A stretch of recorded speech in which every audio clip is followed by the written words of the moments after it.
आज सुबह नादिर त्राल के इलाके में एक झड़प शुरू हुई जिसमें मिलिटेंट्स और सिक्योरिटी फोर्स के बीच तकरीबन 6 घंटे तक झड़प जारी रही। और आईजीपी कश्मीर ने यह दावा किया है कि उन्होंने 3 मिलिटेंट्स जो थे वो इसमें जाम बाक हुए हैं। इनकी आइडेंटिफिकेशन और एफिलिएशन जो है उन्होंने कहा था कि इल्तिवा में है। हमारे साथ सीनियर रिपोर्टर और श्रीनगर से उबैद हमारे साथ जुड़ गए हैं। उबैद, क्या है इस हवाले से, क्या आइडेंटिफिकेशन हो गई है इन मिलिटेंट्स की? देखिए, इन तीनों मिलिटेंट जो सिक्योरिटी फोर्सेस को सुबह मुस्तैद का तौर पर इतला मिली, त्राल का ये इलाका है नारगंज, जहाँ पे उनको इतला मिली 2 से 3 मिलिटेंट छुपे हुए। उसके बाद वहां पे इनकाउंटर चलाया गया। तीनों मिलिटेंट्स की पहचान हो गई है, जिनका ताल्लुक जो है जैश मोहम्मद से बताया जा रहा है। जैश मोहम्मद के तीनों मिलिटेंट्स जो है वो जैश मोहम्मद के साथ मुंसलिक थे, और इन तीनों का ताल्लुक जो है वो लोकल मिलिटेंट यानी कि डिस्ट्रिक्ट पुलवामा के तीनों है। इनका नाम है आसिफ अहमद शेख, आमिर नजीर वानी और यावर अहमद बट।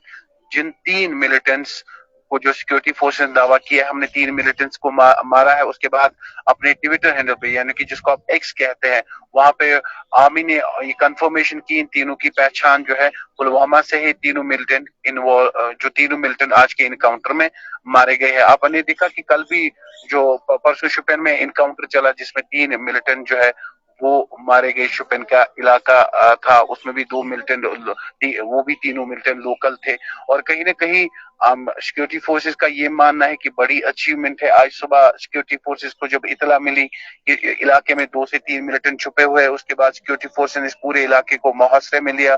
बड़े पैमाने पे वहां पे सर्च ऑपरेशन किया। आप ग्राउंड जीरो पे खुद थे, अपने ग्राउंड जीरो पे खुद देखा होगा कि वहां पे कैसे ऑपरेशन चला है। और सिक्योरिटी फोर्सेस का दावा ये है कि इन 3 मिलिटेंट्स का ताल्लुक जो है वो पुलवामा डिस्ट्रिक्ट से है। जी अब्बास। जी उबैद, अभी भी आईजीपी ने कहा कि अभी सर्च ऑपरेशन जो है वो जारी रहेगा, तो इस हवाले से कोई बातचीत उनसे, जो आपने उनका इंटरव्यू भी देखा, उसके बारे में क्या बताइए?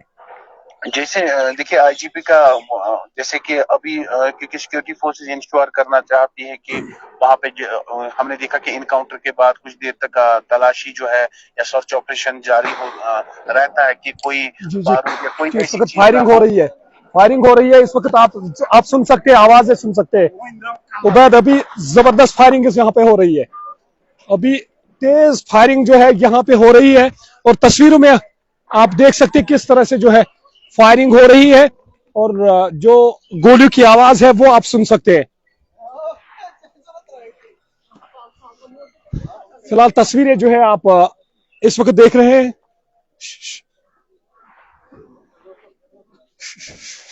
हाँ,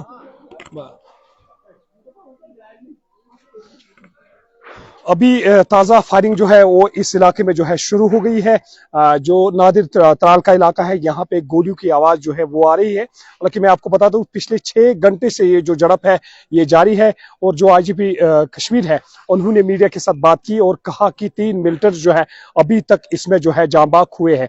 अभी मजीद कुछ क्या कुछ निकल के आएगा, पर फिलहाल तस्वीरें जो है आप त्राल के नादिर इलाके से देख रहे हैं, जहाँ पे अभी भी ये जो एनकाउंटर है अभी ऑन है। और अभी आईजीपी ने कहा था कि अभी सर्च ऑपरेशन जो है बिल्कुल जारी रहेगा। और उन्होंने दावा किया था कि 3 जो मिलिटेंट्स थे वो इसमें जो है जाँ बाक हुए, उनकी एफिलिएशन और आइडेंटिफिकेशन जो है वो की जा रही थी। फिलहाल तस्वीरें जो है आप नादिर के त्राल इलाके से देख रहे हैं, जहां पे इस वक्त भी जो है गोलियों की आवाज जो है आप सुन सकते हैं।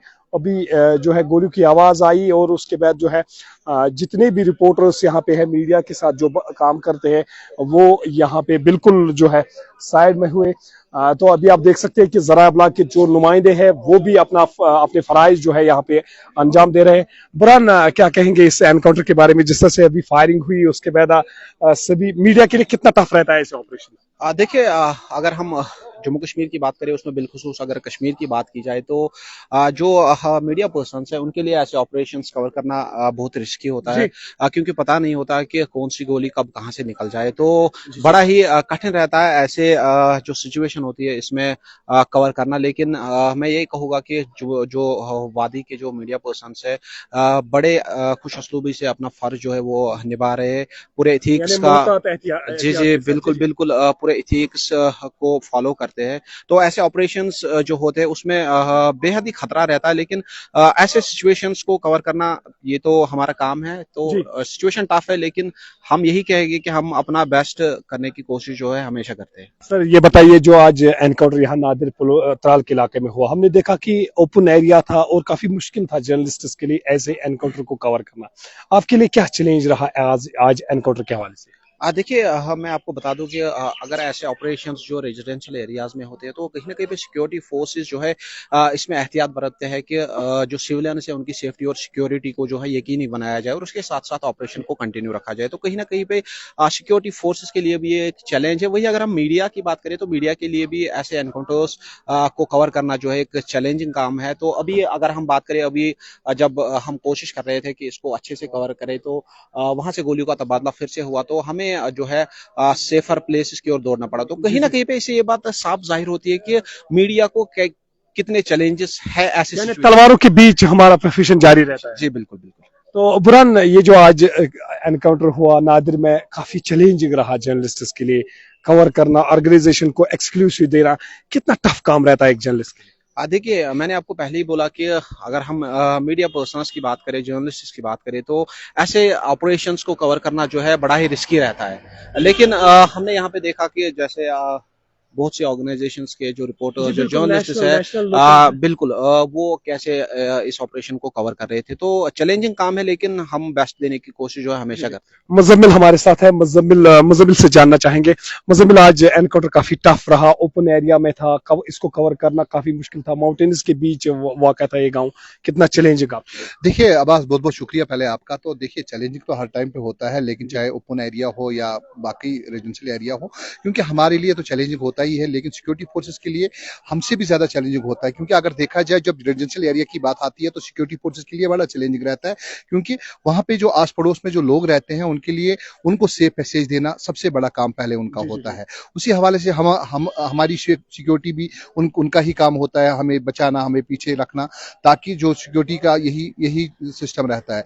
आपको बताना चाहूंगा अब्बास की, जिस तरीके से आपको पता होगा कि जो इस टाइम पे जो इनकाउंटर चल रहा था, यहाँ पे टफ भी रहा, लेकिन यहाँ पे एक चीज है कि देखने को ये भी मिल रहा था कि हर कोई अपने इथिक्स में जो है वो अपना काम कर रहा था। हर कोई जर्नलिस्ट अपने इथिक्स में काम कर रहा था। चलिए, आपने हमारे साथ बात की, आपका बहुत बहुत शुक्रिया।